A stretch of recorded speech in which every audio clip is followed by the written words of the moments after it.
गलत तारफ करवाया तुमने किसी का कि ये अली के तो दीवाने थे, ये मलंग होते थे, फकीर होते थे, गलियों में फिरते थे। गलियों में फिरने वालों का नाम नहीं। आओ मैं तुम्हें बताऊं, जिसके पास आले मोहम्मद की मोहब्बत हो, अमाल खुद उसका तवाफ करते हैं। वल्लाबा हुसैन, मैं मिंबर की बुलंदी पे कह रहा हूं, हरफों का जामन होके कह रहा हूं, अगर किसी के अंदर आले मोहम्मद के बुग़्ज़ की निजासत हो, जितनी मर्जी इबादत करे। ऐसा ही है जैसे शराब के गिलास में पानी, बर्तन निजस हो, पाक चीज भी डालो नापाक हो जाती है।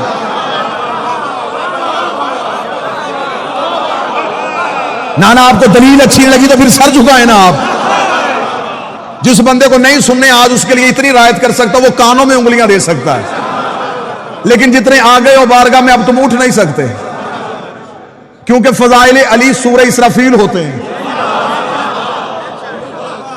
ये जमीन तुराब हिलने ही नहीं देती, कदम जुम्बश नहीं खाते। बंदा फज़ाइल अली सुन के भागने की कोशिश करे, घर जाके इनकार कर, तेरी मर्जी है, लेकिन जब तक जिक्र अली में बैठा है, बंदा हुसैन के घर में बैठ के हुसैन के बाबे के फज़ाइल का इनकार नहीं कर सकता।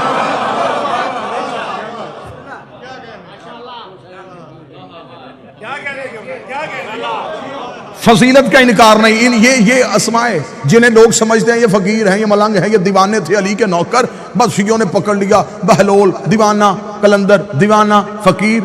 आमद तुझे बताऊं इनकी मार्फत क्या थी। वक्त के फकीर का नाम था शाह हुसैन। दुश्मन की साजिश है कि उस्मान मरवंदी नाम था, शाह हुसैन नाम था। इब्राहिम कबीरुद्दीन इब्राहिम मुजाब का बेटा, जो जवान बैठो इब्राहिम मुजाब आज भी हुसैन के पहलू में सोया हुआ है। इब्राहिम मुजाब उसे कहते हैं, मुजाब कहते हैं जवाब मिलने वाले। ये कब्र हुसैन पे जाता था, हुसैन की जर्री पे जाकर था, सलाम अलैका या बना रसूल अल्लाह, रसूल का बेटा तुझ पे सलाम हो। कब्र से हुसैन बोल के जवाब देते थे, अलैका सलाम या इब्राहिम। सिर्फ इब्राहिम नहीं सुनता था, जितने लोग हरम में नमाज पढ़ रहे होते थे सारे जवाब सुनते थे। अरब वालों ने इसका नाम रख दिया इब्राहिम मुजाब। ये वो इब्राहिम है जिसे हुसैन जवाब देता है। एक दिन सरकारी हजरत इब्राहिम मुजाब कब्र हुसैन पे बैठे हुए थे, हुसैन की कब्र पे जाके सलाम किया। सलाम करने के बाद बादशाह हुसैन को सजदा किया। इमाम हुसैन की आवाज आई, जा इब्राहिम वापस चला जा, मैं तुझे एक बेटा अता करूंगा, मैं तुझे एक बेटा अता करूंगा, मैं तुझे एक बेटा अता करूंगा जो जाफर तैयार के परों का सदका पर पाएगा और जन्नत में परवाज करेगा, जमाना उसे शहबाज कहेगा। इतना कहना था, मैं तुझे वो बेटा अता करूंगा, मैं वो बेटा अता करूंगा। मौलवी जहां लेके आ, मैं सर पे कुरान रख के उससे पूछता हूं, हुसैन ने कहा मैं तुझे बेटा अता करूंगा। अताएं पैदा नहीं होती, अताएं नाज़िल होती है।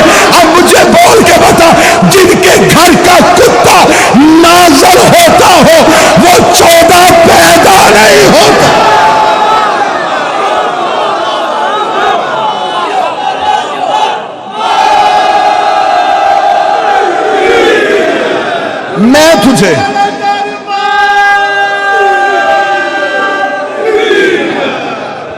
मैं तुझे बेटा अता करूंगा।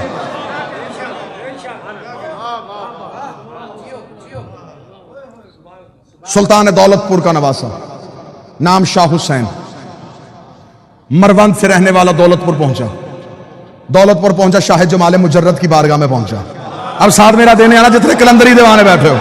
शाह जमाल मुजर्रद की बारगाह में बैठा। 7 वक्त के 2 फकीर थे, जलालुद्दीन हैदर सुरखपोश, नकवी बुखारियों की जद साद बाबा फरीद। शाह जमाल मुजर्रद की बारगाह में पहुंचा तो वहां तेल का कड़ाह गर्म था। 12 साल से तेल तप रहा था। मन्नत वाले आते थे, अपनी मन्नत मानते लकड़ियां जला के चले जाते थे। तेल का कड़ाह गर्म था। कलंदर आया, कलंदर ने अपने दोनों टांगे आग के नीचे की। शाह जमाल ने मुजर्रद ने कहा टांगे बाहर निकाल, मैं तेरे ही इंतजार में बैठा था। कलंदर ने कहा है मुझे मुर्शिद ने तेरी बारगाह में भेजा है। इतना कहना था, उसने कहा फकीरी लेने के लिए आया, तुझे तेल के कड़ाहों में जाना पड़ेगा। अब शरीयत के पाबंद बंदों से मैं माफी चाहता हूं, मैं थोड़ी इश्क की बात करने लगा हूं। जहां शरीयत रुक जाती है वहां इश्क की परवाज शुरू हो जाती है। आओ मैं तुम्हें इसकी एक परवाज करवाऊं। कहने लगा यहाँ तेल के कड़ाह में छलांग लगा, फिर मैं देखता हूं तुझे फकीरी देनी है या नहीं देनी। इतना कहना था, या नकली बुखारियों की जद शाह जलालुद्दीन हैदर सुरखपोश ने कदम आगे बढ़ाया। शहबाज कलंदर ने बाबा आदिल शाह जी जाके हाथ पकड़ के पीछे किया। पीछे का तू ना जा, तेरी पुश्त में 1.25 लाख फकीर है। तो नकली बुखारी की जद है, मैं आगे बढ़ता हूं। कलंदर कहते उसे है जिसने शादी ना की हो। शहबाज कलंदर आगे बढ़े और तेल के कड़ाहों में छलांग लगा दी। तेल के कड़ाहों में छलांग लगा दी। अब किताबों की रवायत है, कोई कहती 2.5 महीने, कोई कहती 1.5 साल। जिसने ज्यादा लिखा उसने कहा 13 साल तेल के कड़ाहों में गरम रहे और वहीं पे मगर रहे। आखिर शाह जमाल मुजर्रद ने कहा निकला, अब तू लाल हो गया है।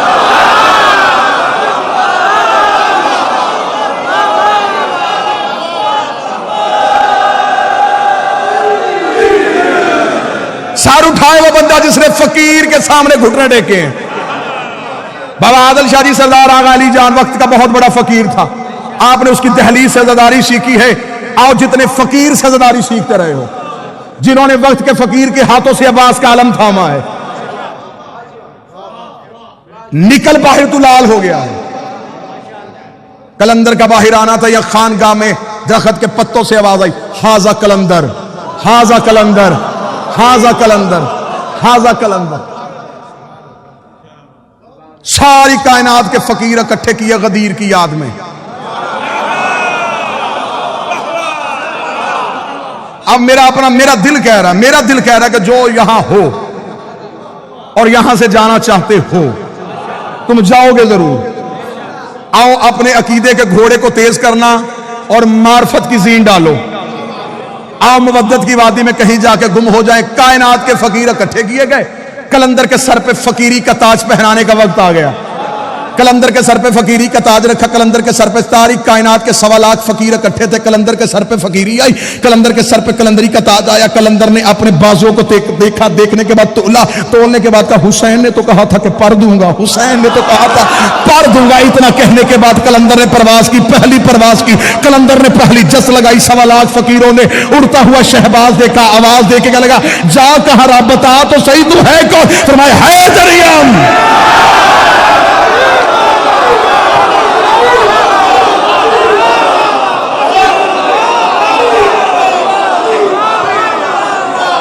इजाजत देना, मैं सारे शेर पढ़ना चाहता हूं।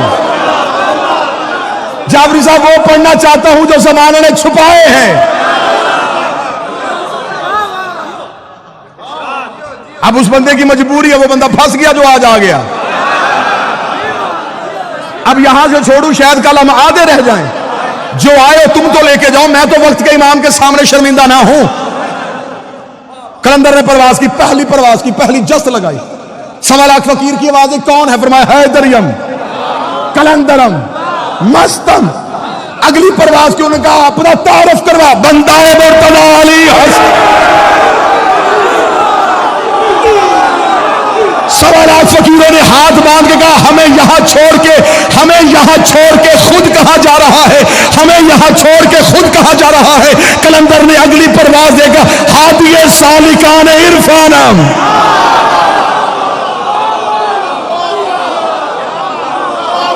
मैं इरफान की गली के रहने वालों का हादी हूं। उन्होंने कहा रुतबा क्या मिला? कलंदर ने अगली जस्त लगाई, परवाज बुलंद करके कहा कलंदर ये बस्तम कमारे बंदम। कलंदरी मैंने अपनी कमर के साथ बांधी हुई है। अगली परवाज ही उन्होंने क्या अपना मजहब बता के जा, तेरा मजहब क्या है? कलंदर ने अगली परवाज देखा, चहारदा तन शफी से आराम। 14 के अलावा गुनाहगारों की शफाअत करने वाला कोई नहीं।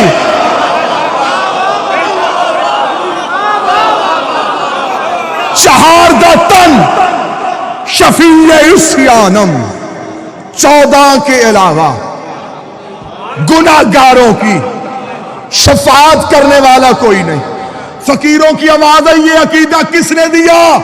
कलंदर ने कहा मोहरे शाह हफ्त दीन ईमानम। ना ना ना ना, हाथ नहीं, कशकोल होना चाहिए।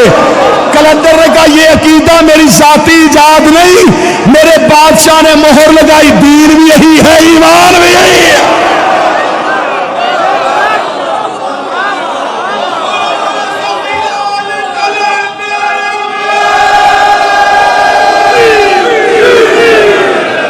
कहां गए वो बंदे जिन्होंने कहा था कलंदर सुनाए? अब सर नीचा नहीं करना, सर ऊपर करना। अगर पूरा कलंदर सुनना चाहते हो आओ मैं तुम्हें कलंदर के शेर सुनाऊं। उन्होंने कहा तू इबादत किसकी करता है? कलंदर ने अगली परवाज दे के कहा रोजो शब मन हमी ख्वानम, रोजो शब मन हमी ख्वानम, रोजो शब मन हमी ख्वानम। मैं दिन और रात एक ही बात करता हूं। उनका कौन सी? उसका बगैर चहारदा नामी दानम, मैं 14 के अलावा किसी को जानता ही नहीं।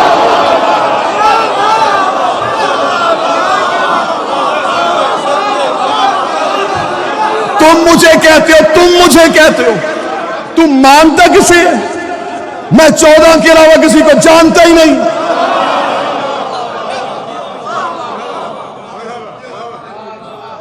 अगला शेर यहां रुका हुआ कि हुक्म फरमाए, उगलू या निगलू? कमजोर दिल वाले अफराद से माजरत।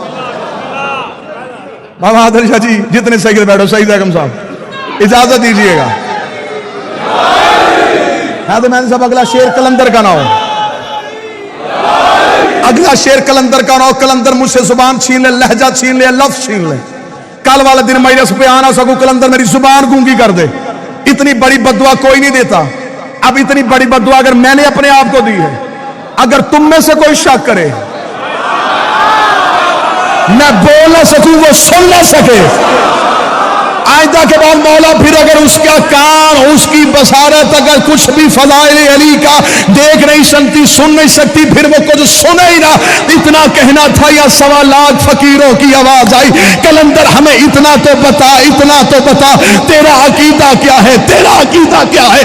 कलंदर ने अगली परवाज दे के कहा मम बगैर अली ना दानिस्तम, मैं अली के बगैर किसी को नहीं जानता। अली अल्लाह अजल अवल गुफ्तम, मैं पहले दिन से एक ही बात जानता हूं, या अल्लाह है या अली।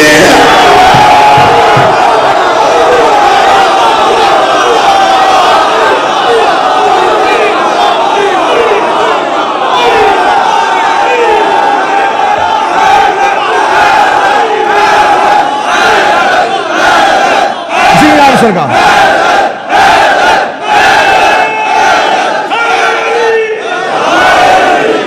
बस सोचो भी, यही पे गुफ्तगू तमाम करते कलंदर ने परवाज़ें शुरू की। कलंदर ने कहा हैदरियम कलंदरम मस्तम बंदाए मुर्तदा अली हस्तम चहारदा तन शफीए इस्यानम मोहर शाह हस्त दीन ईमानम बगैर चहारदा हस नामिदानम रोज़े अल्लाह अल्लाह अज अवल गुफ्तर। ये कह के कलंदर परवाज़ें बढ़ाता गया, बढ़ाता गया, बढ़ाता गया, बढ़ाता गया। कलंदर इतना ऊपर चला गया कि अर्श की चौखट में जाके कलंदर का माथा लगा। फरिश्तों ने आता हुआ कलंदर देखा, आता हुआ शहबाज देखा। उनका फरिश्ते हम है पर तेरे पास है, मलाइका हम है परवाज तेरे पास है, तू फर्श से अर्श पे क्या लेने आ रहा है? बता, रुक रुक रुक, यहीं पे रोक के बता तू कौन है? कलंदर का पेशवाए तमाम रिंदानम, उन्होंने कहा जमीन पे देख। कलंदर को नजफ में अली की कब्र नजर आई। कलंदर का जिस्म कांपा, अपने बड़ों को समेटा, जमीन पे गोता लगाया, अली की दहलीज पे मुंह के बल गिर के कर साग कुए शेर यज़द।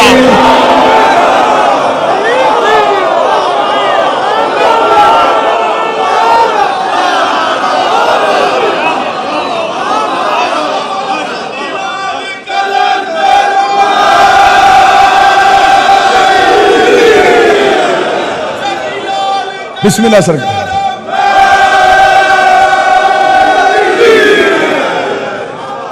अर्श की चौखट से फरिश्तों ने कहा तू वहां आ रहा है, हम वहां जा रहे थे, तू कहां? कलंदर ने कहा मैं तो प्रवास पे हूं। उन्होंने कहा जमीन पे देख। जमीन पे चमकता हुआ धुर नजर आया। नजफ में अली का रोजा नजर आया, कलंदर का जिस्म कांपा, परों को समेटा, जमीन पे गोता लगाया, दहलीज पे गिर के था सग कुएं, दर का नहीं गली का।